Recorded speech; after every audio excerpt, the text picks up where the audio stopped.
Les amis, aujourd'hui, nous allons étudier la vidéo d'un grand sociologue africain qui nous donne son avis sur la situation socio-économique des Noirs et des Arabes en Europe et plus précisément en France. Bon, je rigole un peu, c'est pas du tout un sociologue, c'est un Africain qui fait des vidéos, j'imagine. Je ne le connais pas personnellement, mais j'ai trouvé sa vidéo intéressante et on va la décortiquer. Bien sûr, je ne suis pas d'accord avec tout ce qu'il dit. Vous le verrez dans ma réaction, mais son point de vue a l'air plutôt intéressant. Avant tout, n'oubliez pas de vous abonner, de liker, de partager et de commenter les amis. Très important. Bientôt les 5000 abonnés, en tout cas j'espère. Mais ces derniers temps, je gagne très peu d'abonnés. Est-ce que mes vidéos ne vous plaisent pas? Bon, moi j'ai l'impression que si. Je fais l'effort de vous répondre. C'est très chronophage ça. Je prends du temps le soir ou sur ma pause pour vous répondre, pour être présent. Donc voilà, abonnez-vous et partagez les vidéos autour de vous. Allez, c'est parti pour cette vidéo. C'est une vidéo publiée par Blancosi qui dit pourquoi les Asiatiques accèdent plus rapidement à la classe moyenne que les Noirs et les Arabes. Allons-y. Les Noirs et les Arabes, on a beau utiliser le racisme, les discriminations, l'islamophobie comme moyen d'expliquer notre situation socio-économique assez précaire pour la grande majorité. Autrement dit, on vit dans des cités, dans des banlieues, voilà. Comme ça, c'est dit. Bon, il commence bien en mettant le doigt sur la pleurniche des Noirs et des Arabes. Ça, c'est bien, c'est vrai. Beaucoup de Noirs et d'Arabes passent le temps à se plaindre d'islamophobie, de massisme, de tout ça. Alors qu'il dit qu'ils sont dans des cités, il y a des Asiatiques qui vivent dans des cités. Quand les pauvres arrivent, que ce soit des Vietnamiens, des Chinois, etc., ils partent là où ils ont de la place. Et généralement, ils se retrouvent dans des cités et c'est après, par la force du travail, qu'ils en sortent. Pourquoi certaines personnes restent dans les cités et d'ailleurs dégradent les cités? Parce qu'il faut savoir que les cités n'étaient pas des lieux insalubres, impropres. Au début, c'était des logements sociaux, c'était des logements normaux, quoi. Les HLM, c'était fait pour que les gens à faible revenu puissent vivre dans de bonnes conditions. Et j'ai d'ailleurs entendu que les premiers HLM étaient bien mieux équipés que certains appartements haussmanniens. Après ça, je ne sais pas. Moi, je lis certaines choses. Je ne peux pas les vérifier parce que je n'étais pas là, mais il y en a qui le disent. Mais ce qui est vrai, c'est que les Asiatiques, quand ils arrivent en Europe, ou partout ailleurs dans le monde, en Amérique, ils ont une ascension sociale qui est fulgurante. Ils passent en l'espace de quelques générations, voire 1, 2 générations dans la classe moyenne, et en quelques générations, 3, 4, peut-être dans la classe bourgeoise. Ce qui, en temps normal pour les Noirs et les Arabes, prend énormément de temps. Alors pourquoi cela? Les Chinois sont-ils moins discriminés que nous? Bah non, on a déjà vu des Arabes avec des têtes de Français, mais on n'a jamais vu un Chinois avec une tête de Français, ni un Noir d'ailleurs. Mais c'est surtout que ces gens sont des bosseurs.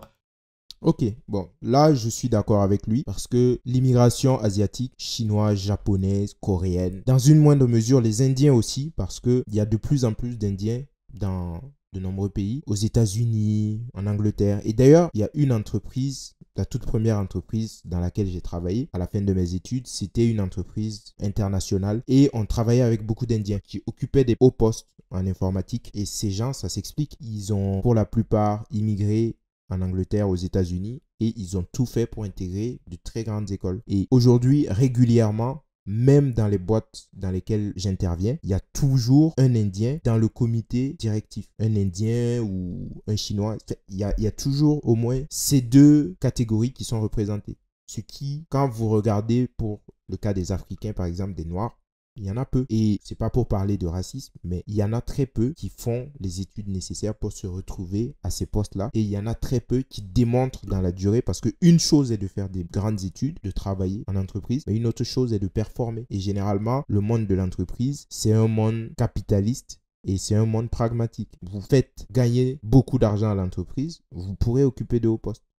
Vous êtes là, vous êtes juste un bon soldat qui fait son travail, mais sans plus et tout, vous occuperez un poste de soldat. Et quand je dis soldat, c'est pas péjoratif. Il y a des très bons salariés qui font leur travail, mais malheureusement, ils ne seront jamais mis à des postes de direction, de management, parce qu'ils n'ont pas soit les épaules ou ils ne rapportent pas assez d'argent à l'entreprise. C'est comme ça.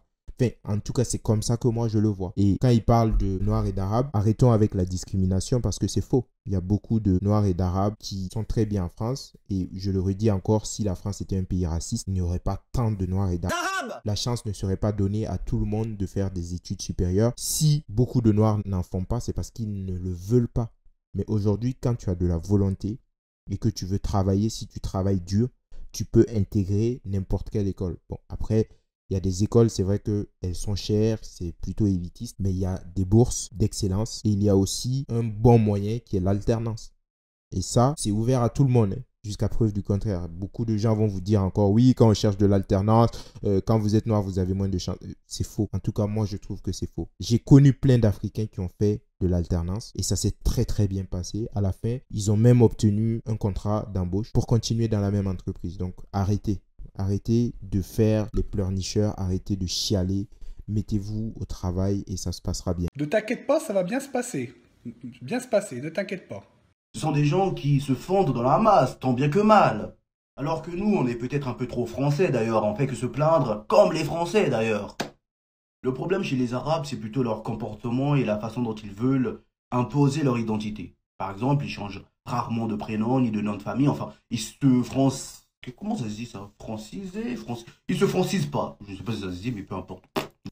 Ok, là, je suis d'accord encore une fois. Les Asiatiques, ce sont des gens qui sont pragmatiques. Ils arrivent quelque part, ils ont des objectifs. Et généralement, l'objectif, c'est de réussir leur vie, comme tout être humain normal, d'obtenir un certain confort de vie. Et quand ils ont déterminé cet objectif, ils sont prêts à faire les efforts nécessaires pour y arriver. Donc, ils s'intègrent au maximum. Ça passe peut-être par donner des noms français à leurs enfants, les inscrire dans les mêmes écoles, les éduquer dans la même culture, pour leur donner un maximum de chance. Et à partir de ça, les Asiatiques, ils se fondent dans la masse et ils arrivent à performer. Bon, en plus, il y a la carte des QI. Beaucoup de gens n'y croient pas. Moi, j'y crois. Je pense que la moyenne des QI, c'est une réalité. Après, les Asiatiques, pour beaucoup, ont des facilités dans les études, mais c'est comme ça. Moi, quand j'étais petit, mon père m'a toujours dit, il y a certaines personnes, pour un même devoir, ont besoin d'étudier une semaine, d'autres un jour, d'autres quelques heures. Et au final, quand tu connais ton quotient intellectuel, ou en tout cas tes facilités, tu te donnes plus de temps, plus ou moins de temps pour étudier sur la matière où tu galères. Et de cette façon, tu auras le niveau adéquat pour avoir une certaine note le jour du devoir. C'est aussi simple que ça. Il y en a qui ont plus de facilité en mathématiques, qui auront besoin de faire moins d'heures de travail, mais qui arriveront quand même à avoir de bonnes notes. Il y en a qui ont besoin de faire beaucoup d'exercices pour se familiariser à la méthodologie, aux formules, etc. Et c'est comme ça. C'est la vie, hein. Et pour ce qui est des noirs, malheureusement, il y a beaucoup de noirs qui sont paresseux. Ça, je le reconnais. Il y a beaucoup qui veulent réussir, mais qui pensent que la réussite s'obtient facilement. C'est un faux calcul, c'est un mauvais calcul, ça ne marche pas. Et comme il le dit, beaucoup d'Arabes refusent de s'intégrer. Ils arrivent quelque part, ils veulent imposer leur façon de vivre. Si ça marchait si bien que ça, il fallait rester dans ton pays d'origine. Et là, tu pourrais imposer ce que tu voulais faire.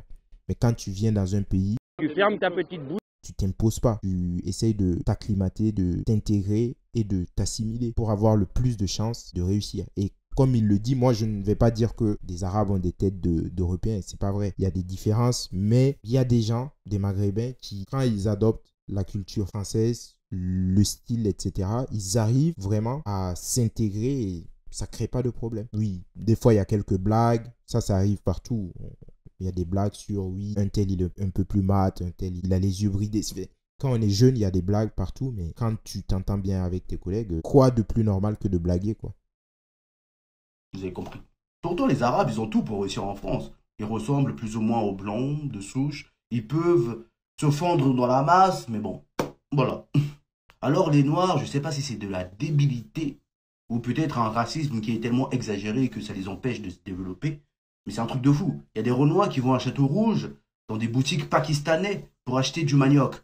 Autrement dit, c'est le Pakistanais qui fait... Non mais c'est un truc de fou, quoi. C'est le Pakistanais qui fait venir du manioc en Europe pour le vendre à vous.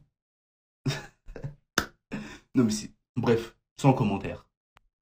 Ok, sur cette dernière partie, il n'a pas tort, hein, parce qu'il prend, pour ceux qui n'auraient pas compris, il dit oui, il y a des Noirs qui consomment des produits qui viennent d'Afrique dans des boutiques pakistanaises ou chinoises. Ça existe, hein. Et c'est d'ailleurs ce que j'ai du mal à comprendre avec les Africains quand ils arrivent quelque part, parce que des commerces asiatiques qui vendent des spécialités africaines à des Africains, ça existe en pagaille. Par contre, il y a très peu d'Africains qui ont leur boutique, qui ont leur commerce pour vendre leurs articles. Ça, je comprends pas. Parce que, comme il le dit, les Pakistanais, les Chinois, c'est des gens qui vont aller directement en Afrique, qui vont se procurer des articles comme l'hibiscus, comme la tiéké et tout ça. Bon, pour ceux qui connaissent, c'est des mecs qui sont très prisés de la communauté africaine en France. Ils s'en procurent là-bas, ils les font venir en Europe et ils les revendent aux Africains et ils se font de l'argent. Bon, après, est-ce qu'on peut se plaindre? Non. Pourquoi les Africains ne le font pas? Surtout que, logiquement, quand tu viens en Europe, tu as quand même des contacts dans ton pays d'origine. Donc, tu peux établir des contacts pour t'approvisionner sur ces marchandises. S'ils ne le font pas, c'est encore une fois un manque d'autonomie d'entrepreneuriat, un manque de volonté de travail. Et c'est malheureusement ça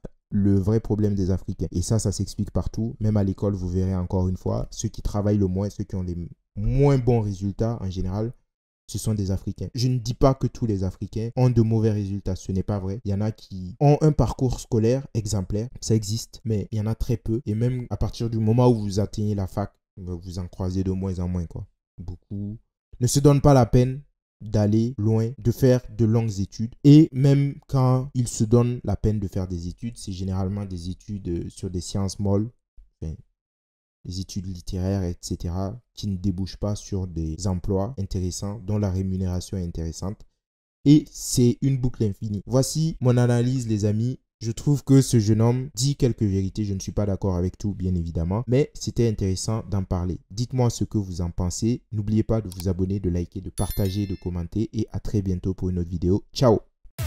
Blanc, sans le N, ça fait black.